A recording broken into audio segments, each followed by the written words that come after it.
morning. I'm Barry Pavel, a Senior Vice President at the Atlantic Council and Director of the Scowcroft Center for Strategy and Security. Over the past 75 years, led by the United States, like-minded allies and partners constructed a rules-based international system that has helped to generate unprecedented levels of peace, prosperity, and freedom throughout the world. The system has been coming under significant strain recently from a number of sources, including the United States recently, but also especially the reemergence of great power competition with China. The increasing assertiveness of the Chinese leadership poses a significant challenge to US and democratic allies everywhere.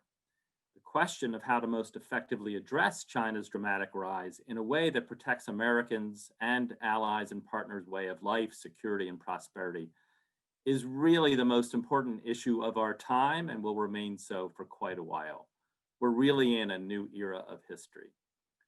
Like-minded allies and partners came together many times in the last century to defeat autocratic revisionist challenges.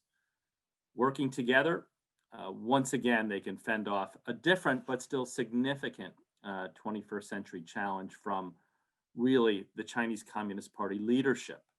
And while there has been a lot of activity and discussion about this set of challenges from China, in the Scowcroft Center for Strategy and Security, we think it's critical to focus and channel that activity in pursuit of an actual strategy, which by definition should outline what core goals should be regarding China and also how we recommend the United States work with its allies and partners to achieve those goals together. And it's really only by working together that an approach to China on the major issues can have any ultimate success. I'll turn to my colleague, Jeff Cimino, in a second to discuss this Atlantic Council strategy paper on China that we will release today. But before I do, I wanted to first of all thank both Steve Hadley and Alexander Mirchev for their tireless guidance and support for this important effort, this particular paper on strategy paper on China, but also for over 5 years throughout our work in the Scowcroft Center on the Atlantic Council Papers series. And secondly, regarding today, for those watching, please do submit any questions you might have for our panel on Twitter. And the hashtag at which those questions should be posted is #RenewingUSLeadership. And with that, let me turn to my colleague in the Scowcroft Center, Jeff Cimino. Jeff? Wonderful. Thank you, Barry. And good morning to everyone who's joining us today. Before we dive into this panel, I would like to highlight some of the key work the Atlantic Council Scowcroft Center has done to develop US and allied strategies for China. This morning in particular, we have released Global Strategy 2021, an allied strategy for China. Now, this strategy is unique in that it benefited from input and contributions from experts from the 10 leading democracies that make up the D10.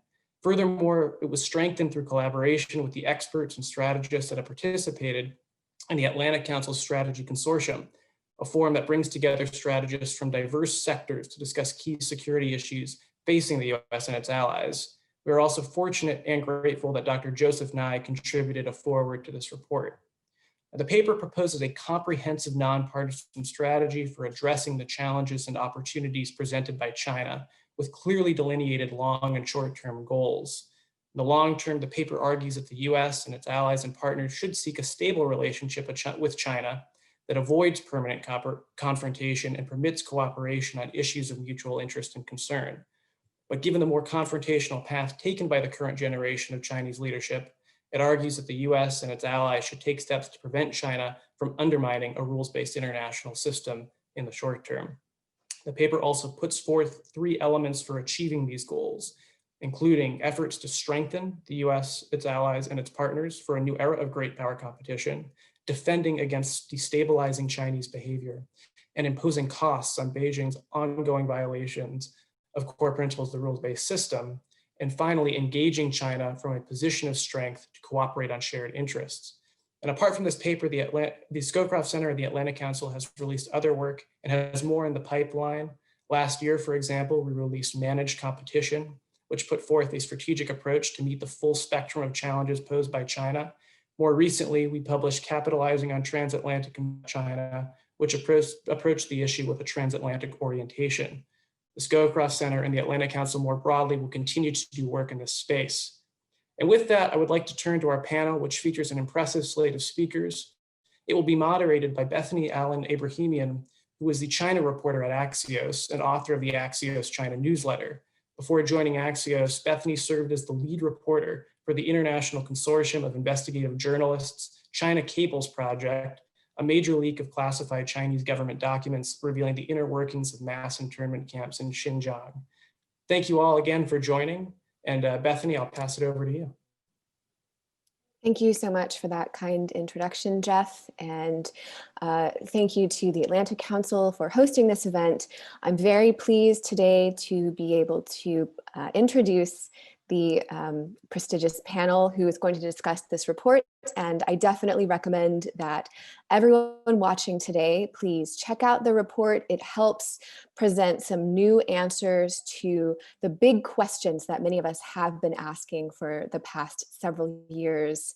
How can the US and its allies address China in a constructive and yet also firm way? So with that, I will introduce the panelists. First, we have Dr. Sarah Kirchberger, who is head of the Center for Asia Pacific Strategy and Security at the Institute for Security Policy at Kiel University. We also have Dr. Matthew Koenig, who is the director for the Global Strategy Initiative and deputy director for the Scowcroft Center at the Atlantic Council. And we have Dr. Thomas Wright, director of the Center on the United States and Europe and senior fellow at the Brookings Institution. I am going to start out by asking one question of each panelist, and that panelist will speak for 2 to 3 minutes, and I'll go on to the next panelist. Then I will ask a few questions to get the discussion started with the panelists and among the panelists. And with about 15 minutes remaining on the panel, I will open up to questions from the audience. If you have not already submitted a question, please feel free to do that with the hashtag #RenewingUSLeadership on Twitter. So Sarah, I would like to start with you. The question I would like you to answer is, how severe is the challenge that China poses to a rules-based international system? Thank you, Bethany, and thank you to the Scowcroft Center and the colleagues who are present who wrote this splendid report for hosting this session and for having me. I'm really thrilled to have been able to contribute a little bit of input to this report that Jeffrey and Matthew wrote. And I think this report is really able to very transparently and well outline what the challenge is like and what the nature of that challenge is. And this is one part of the answer to Bethany's question, how severe is the challenge that China poses? Part of the problem is that it has been hard to agree among allies what the nature of that challenge even is and how severe it is, because China has a way of showing very different faces to different parts of the world. So some parts of the world perceive China primarily as actually a partner in a lot of fields such as infrastructure development and economic contacts, whereas other parts of the world feel the heat of military challenges emanating from China, such as India right now, Taiwan, or the nations in the vicinities of the South China Sea that have conflicting territorial claims with China. So among the D10, the democracies that are like part of this alliance of like-minded nations that try to grapple with China, there are indeed some very stark differences in how they perceive the challenge. And I think from my point of view, speaking as a European, as a German, the systemic nature of this challenge is really so worrisome. China is just such a big country, so influential in a political sense and so weighty in an economic sense and so attractive as a market and as a source of funding in some areas of Europe. It's really difficult to envisage how to rein China in. And we've been seeing so many probing instances, so many difficult behaviors from China, particularly during this year, but starting much earlier, that it has become really, really difficult to think how to face that challenge. And I think this is really my rather long-winded answer to your straightforward question. Part of this problem is this is a new kind of challenge by a new type of actor in the international system that we haven't seen in this form before, that forces us to find new ways of confronting that challenge. It has some very substantial elements to it, such as putting out narratives, coercive diplomacy, and so on, things that we haven't been dealing with in that form before. And it's even a challenge in terms of what are the rules that we are trying to defend here. So this is, in my view, the problem, like how to conceptualize this challenge, how to really define what we need to defend, and how to go about defending it. And this report, in my view, makes a very, very substantial contribution to getting to this better position of defending against things that we do not want to see.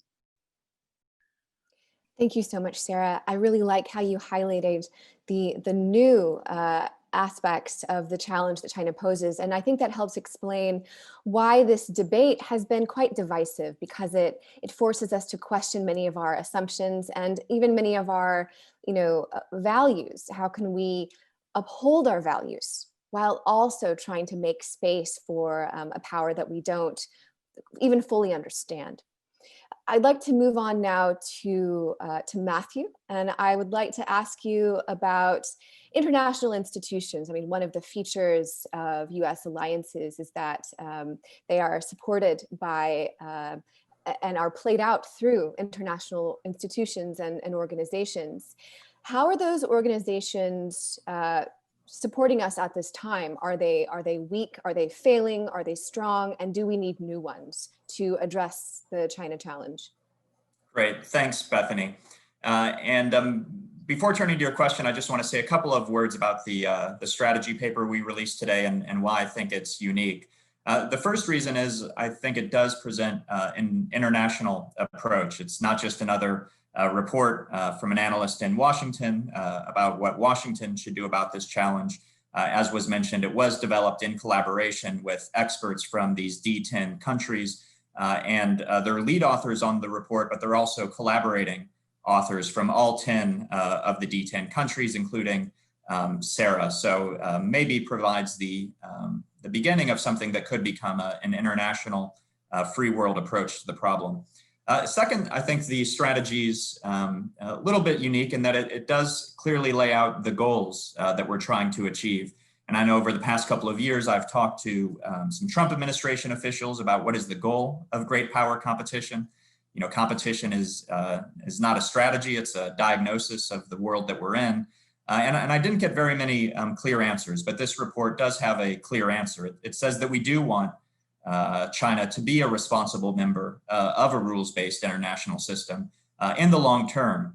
So this idea that China could become a responsible stakeholder that really prevailed in the 90s and 2000s, many people have criticized, but I think that was the right long-term goal. It's just not possible now. And so the report then calls for some shorter-term goals to defend the system from the challenges that China poses, compete now with the hope of cooperating later.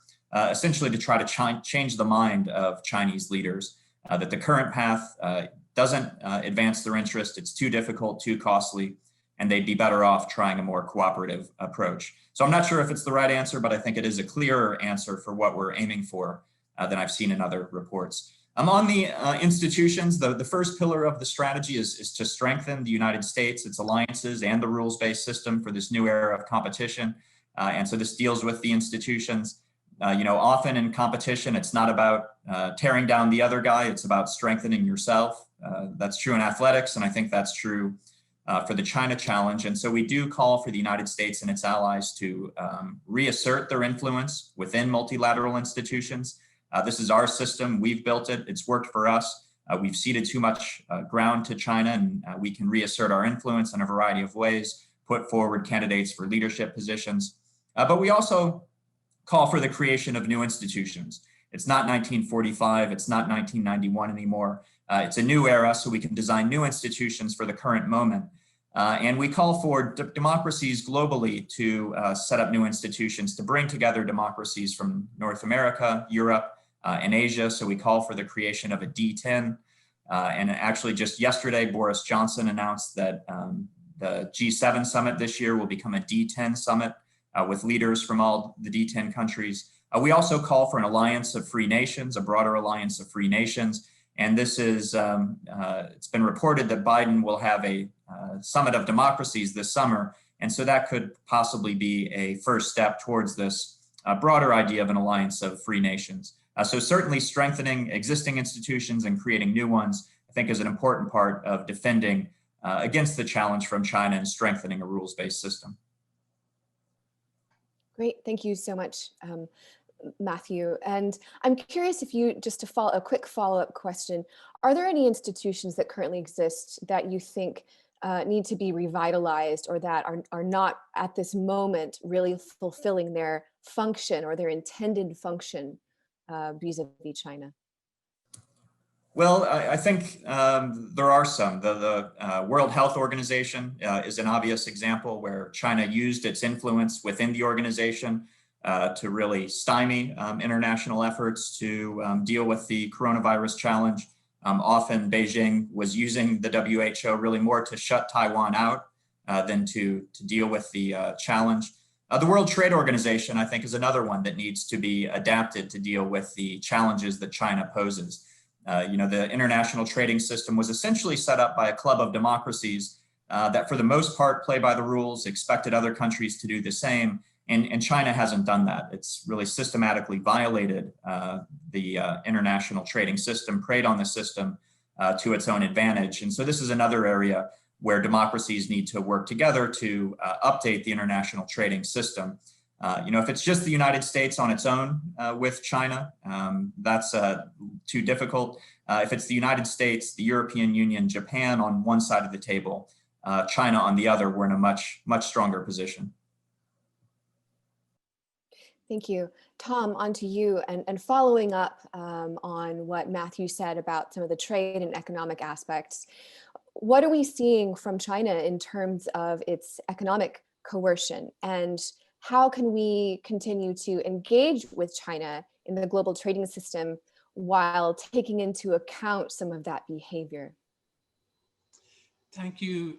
Thank you, Bethany. And it's great to be on this panel. And I've learned so much from your writing on this as well. So thank you for that. And congratulations to Matt and to the Scowcroft Center on what I think is an excellent report and a real sort of contribution to the debate and discussion. And, I agree with a huge amount of it. So really glad to see it this morning.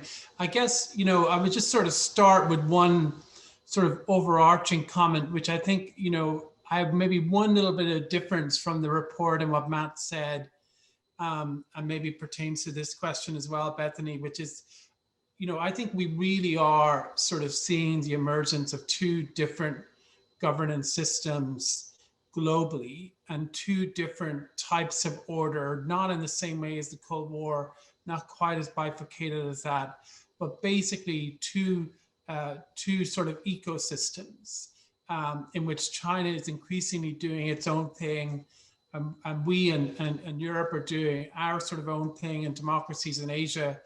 And the question that each side has, in a way, from their perspective, is how to inoculate themselves from the negative externalities of the other model, right? And, Beijing definitely, I think, fears, our model. I think they came to the conclusion some time ago that the success of liberalism globally would be very bad for their regime, as Putin did.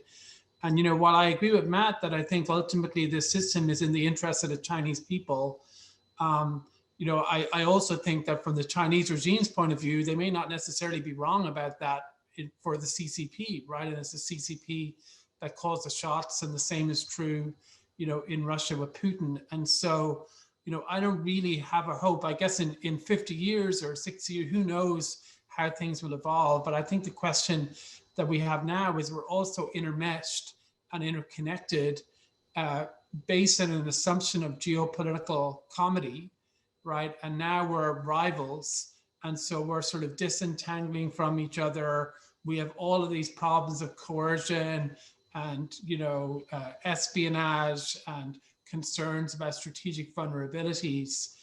So I think the answer to your question, Bethany, is I think we need a strategic and targeted sort of disentanglement, which is not widespread, is as focused as possible. I actually think there's a possibility, it's a very narrow pathway, but it's possible it could be cooperative, right? Or there could be elements of coordination in it if we were to have a frank strategic discussion with China.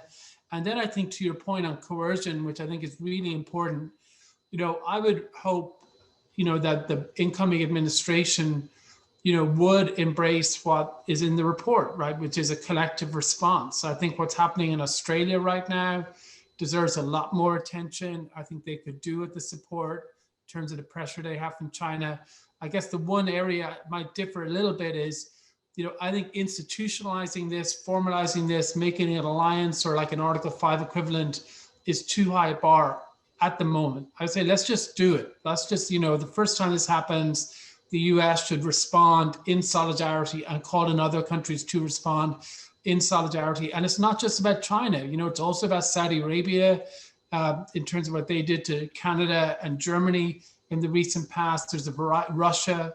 So yeah, counter-coercion, I think, is a really important piece of the puzzle, but it's pretty easy, if somewhat challenging, to start out just in a practical level and just respond as it arises. I loved your response. I thought it drew together a lot of the conversations and debates that we have been having over the past couple of years. And I want to ask you a follow-up question. One of the interesting and perhaps unexpected results or consequences of the trade war, the US-China trade war, was that it brought into our vocabulary this word decoupling, economic decoupling. It's an interesting idea. It's something that is needs a lot more fleshing out. And what I hear you saying is a much more targeted kind of idea that involves some degree of decoupling. Could you talk a little bit more about what you mean? I forget the exact phrase that you used. I think you called it selective disentangling. Can you talk a little bit about what that would look like in its specifics? Yeah, I think we're at a very early stage in the conversation. A few years ago, I think decoupling was regarded as this like fringe idea by many people that would have no possibility of working. And now the debate has shifted where people generally say, well, I agree with it in technology, but I don't really agree with it on other stuff. So it's already shifted from one of principle to one of like where you draw the line. And very few people, I think, would want to reverse what the Trump administration did on 5G and Huawei and some of those, restrictions that were put into place. So I think it's already moved. My version of it is that I think on both sides, actually, both sides would be better off if they were a little bit more autonomous and independent of lever pulling from the other side, wherever, they want to sort of exert pain, right? So in the US, I think we would benefit from not being dependent on Chinese technology. Certainly maybe in some other areas in terms of small countries, small allies being overly reliant on China, there may be a diversification, supply chain issues that came out of the global pandemic. I think from China's point of view, in the long term, it's sort of intolerable for them, to be dependent on the US payment system like SWIFT and other areas. I think they're naturally going to want to become more independent on that for pretty obvious reasons. So that's the sort of, I think whether or not people agree with it, I think it's just a fact that both sides are going to unilaterally move to that. The question is whether or not we can add a diplomatic layer to figure out how to do it in a way that causes as little collateral damage as possible and still preserves, the entanglements where they're beneficial, and they are in many areas. Like this past year, investments in China are still very, very high, so there's still a lot on the market side that's happening. But I think we really need to look at this empirically. And, I think people are only beginning to do that, to really see what those vulnerabilities are they actually real or theoretical? And then what would the cost be of that disentanglement? And does it ultimately benefit China or the US? You know, some people would argue the entanglement actually is a strategic benefit to the US over time. So I think I'm not sure that's right, but I think it's worth sort of looking into. I'm going to open it up now to discussion between and among the panelists. And I just would like to remind the audience that you can still submit questions on Twitter with the hashtag renewing US leadership. And we will come to some of those questions in a few minutes. The question I'd like to start out with is, we're talking about, US working with allies and identifying shared areas of concern. But certainly the US and its numerous allies do not share the same priorities or view the problem in the same way. What are some of the areas in which some of these different countries may prioritize the challenges differently or see the problem differently? And I can imagine, for example, that the US may be more concerned about China's growing defense capabilities than some other countries. And Sarah, I would like to start with you. And then after Sarah answers, please feel free to jump in with your own thoughts and we'll go from there. Sure. Yes, Bethany, you're exactly right. I think the military aspects of the challenge, that is exactly where there's the greatest divergence of opinion, perhaps, among the D10 countries, especially when it comes to Europe. So America, of course, has these extensive security guarantees that are extended to allies in the Asia Pacific, such as South Korea, Japan, Taiwan, the Philippines, and so on. And these security guarantees, they weigh, of course, heavily on the minds of military planners in Washington, whereas the Europeans, in some cases, even today, still fail to see China as an actual military competitor, a military challenge, simply because of lack of proximity to the theater. So Europeans are concerned with Russia and Russian actions on European soil much more than any potential military risk coming from China. So I think this has begun to change a little bit because of the tensions in the Taiwan Strait that have been widely reported in Europe. So Europeans are beginning to see the risk of an escalation in the Taiwan Strait, which would then, of course, draw in American some sort of entanglement, not sure of what nature exactly, but this would definitely have implications for NATO and also for European defense. So this is something that has begun to change perceptions in Europe. But if you look at the areas where there's more convergence of views among allies, that would be, I think, human rights concerns, such as the treatments of Uyghurs and the treatment of Hong Kong and other such issues. And also coercive diplomacy, I think, is an area where allies can pretty much agree that this is a difficult challenge that we need to deal with. And in the economic field, again, and also technology field, we have a divergence of opinions depending on where individual countries stand regarding to Chinese investments, infrastructure projects, or economic concerns. For instance, Germany is well known to have a heavy interest in maintaining the industrial base in terms of the car industries that are heavily dependent on the Chinese market, whereas other countries have, for instance, an interest in keeping the option of perhaps using Huawei technology, even though it's not in the interest of most allies, and so on. So there's the difference of opinion there. And the highest degree of convergence, definitely, I think, are these values-based issues, such as human rights. So you invited us to jump in, Bethany. Should I go ahead? Absolutely. So I would just begin by saying I think there is an increasing divergence on a number of issues. I know when I would go to Europe just a couple of years ago and want to talk about China, it wasn't what was on the minds of European officials. Now it's often the first thing that they want to talk about. So I think there is a growing recognition. When it comes to unfair trade practices, the EU, Japan, the United States have all complained. On technology, we do see countries in Europe, Asia, and the United States placing limits on Huawei 5G technology. Human rights, as Sarah mentioned, is an area of convergence.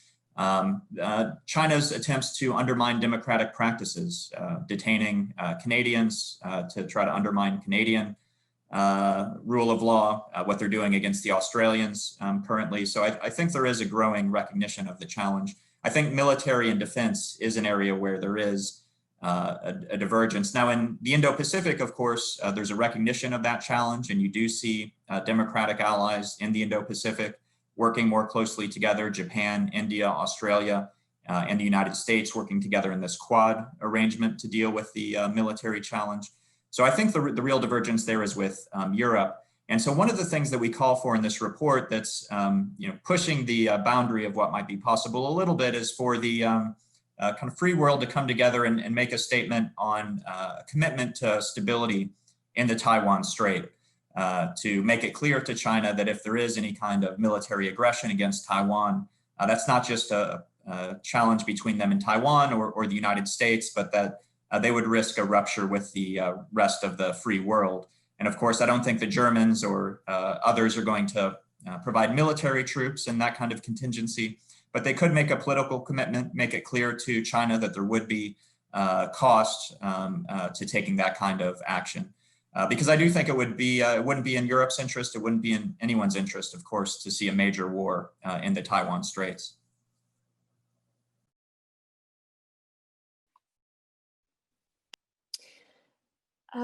One question that we haven't addressed very much, we've been talking a lot about the challenge that China poses and how to respond.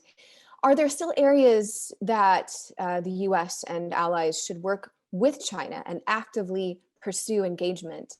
And given the increasingly complex environment with which to pursue engagement, how can that be done in a safe and effective way?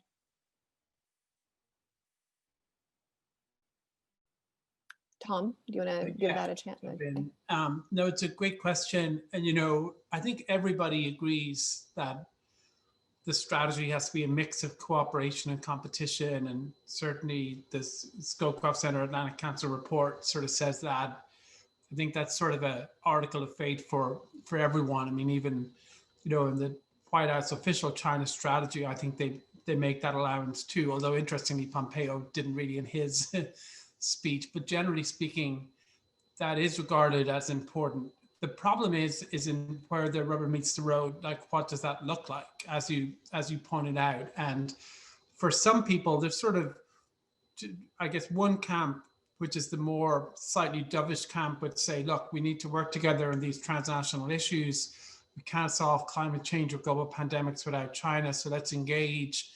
And there might be an easing of geopolitical tensions that is required, but it's worth it in terms of the payoff that we will get from cooperation. My question to that is that we've just had a test case of this with global public health, right? So after 2003 and the SARS pandemic, we had a lot of diplomatic exchange with China, the US and Europe helping to build capacity in Chinese labs. China recommitting or committing to greater transparency and a cooperative response when the next pandemic hit. That informed their response to H1N1, to Ebola. As late as the summer of last year, they were having exercises that were premised on greater transparency and cooperation.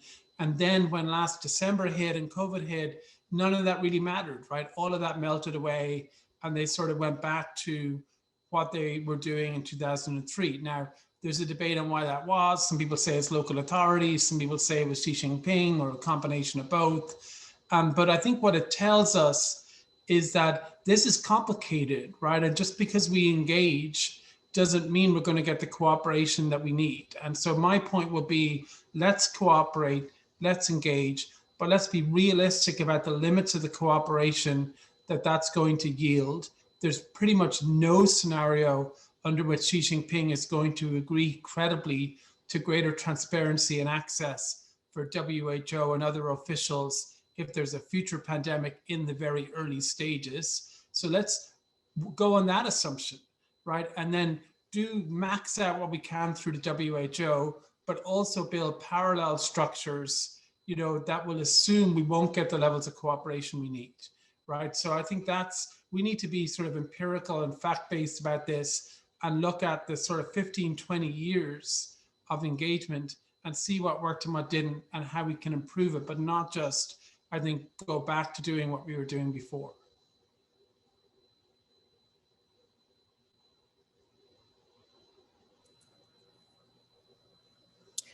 Okay, did Matthew or Sarah, did either of you want to jump in on that, or shall I move on to the next question?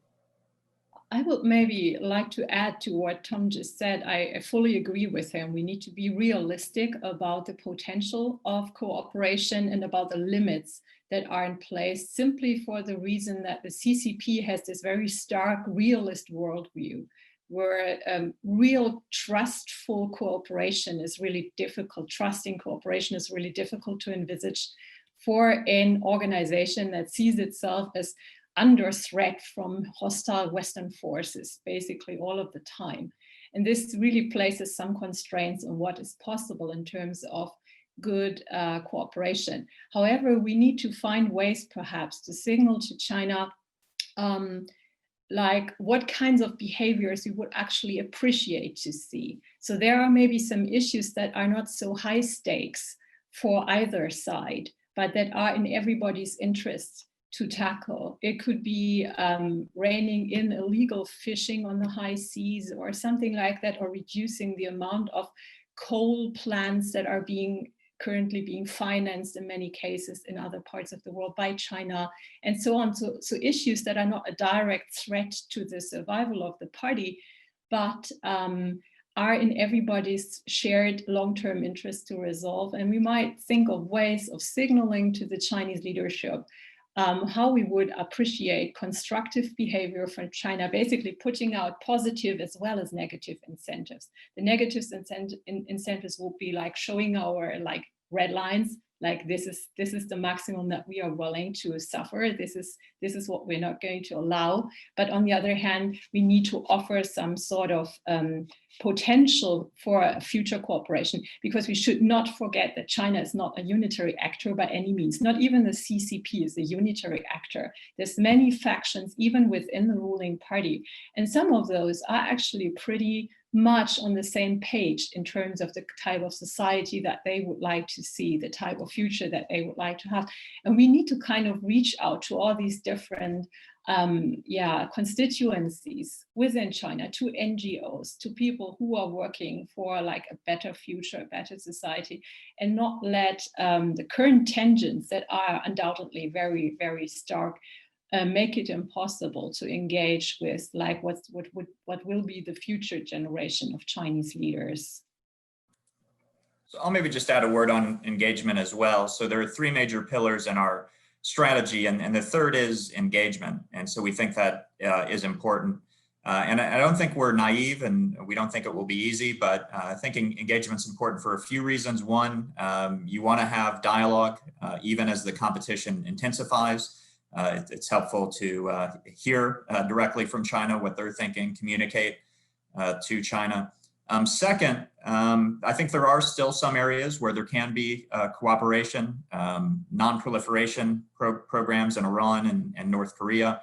China has played a constructive role in the past, hasn't gone as far as the United States would have liked, but they did play a role. So I think non-proliferation, climate change, food security, peacekeeping, there are areas where there can be cooperation, I think, even in the short term. But then finally, if the long-term goal of this strategy is to incorporate future China into an adapted rules-based system, then you need engagement for that reason as well. And so we argue that one place where this might be somewhat easier is in areas where there aren't currently set rules, areas like new technology. And so we do think it's important for like-minded allies and partners and China to begin discussions on new technology norms and standards for artificial intelligence and other things. And again, no real optimism that we'll have breakthroughs or see eye to eye on these issues in the short term, but I think still useful to have the discussions about what should the rules and standards be that we might all agree to in the future. I'm going to jump to a question from the audience, and it dovetails really well with something that Sarah just said about how the CCP is not a monolith. There are different factions within it. So here is that question. The panelists have talked a lot about working with allies, but is it possible to work with sympathetic actors in China? How can we support them?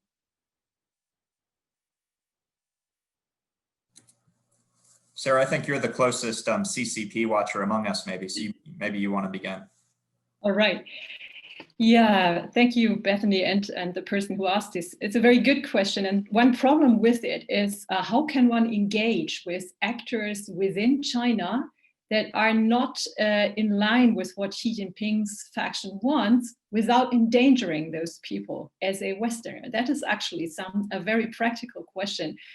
Because in the current climate that is so paranoid about Western subversion being a threat to the CCP's hold on power, it is actually dangerous for people to be too closely aligned with Western counterparts. We've been seeing a lot of NGOs in China coming under pressure, for instance, and a lot of academic exchanges have been curbed or curtailed because of this perceived problem with too much Western influence in China. So this is really one of the practical problems to solve, how one can identify and then engage constituencies within China that are constructive in our sense without actually putting them into some sort of difficulty, which is obviously not what we want. So that's a bit of a problem there. In some cases, it's probably easier to maybe indirectly work with some of these forces in terms of inviting them into some sort of dialogue without this being too intense. Right now is really, really hard to say how this could unfold. I'm hoping that the climate in China, when the pandemic is over, will become a little bit more relaxed again.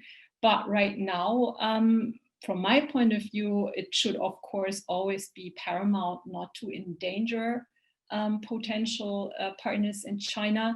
And this can mean in some cases that one has to sort of refrain from engaging too heavily and sort of support these people in a more indirect way by just putting out ideas to them, giving them somehow access to information and so on, rather than sort of getting into a very, very intense exchange.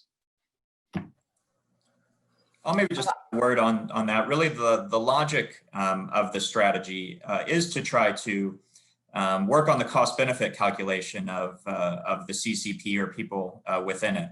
You know, China did have this more moderate strategy under Deng Xiaoping of hiding their capabilities, biding their time. And then that was thrown out the window with President Xi. So really the logic of the strategy is to try to convince the Chinese leadership that Xi's approach isn't working, and it's not working for China, that it's too costly. They're provoking counterbalancing coalitions. It's going to hurt China economically, diplomatically, and that they're better off following a more cooperative approach. So that may not be possible with President Xi or the current generation of Chinese leadership. We hope it is, but that by following this strategy, perhaps we can convince the next generation of Chinese leadership that this approach didn't work. They're better off following a more cooperative approach.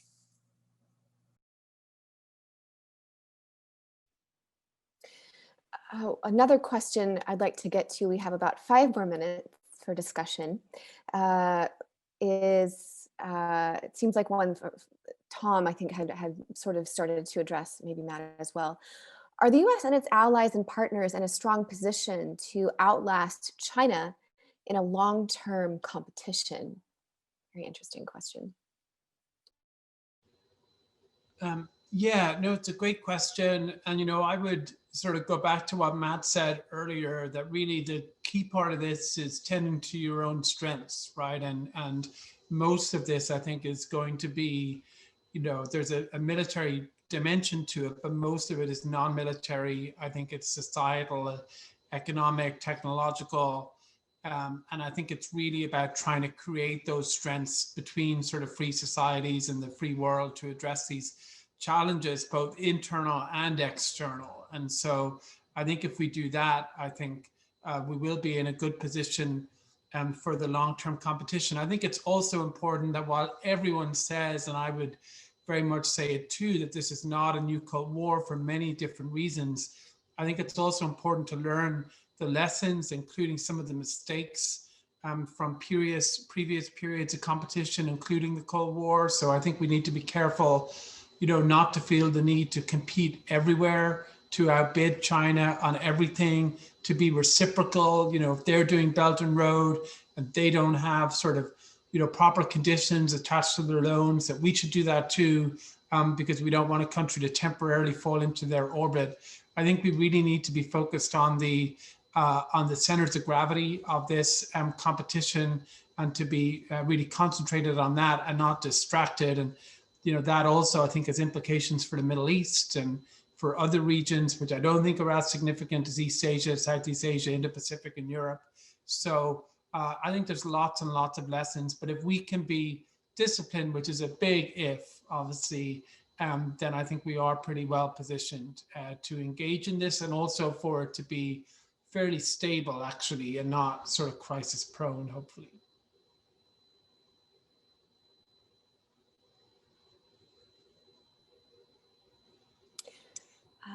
Did anyone else want to jump in on that? If not, I will pose a final question.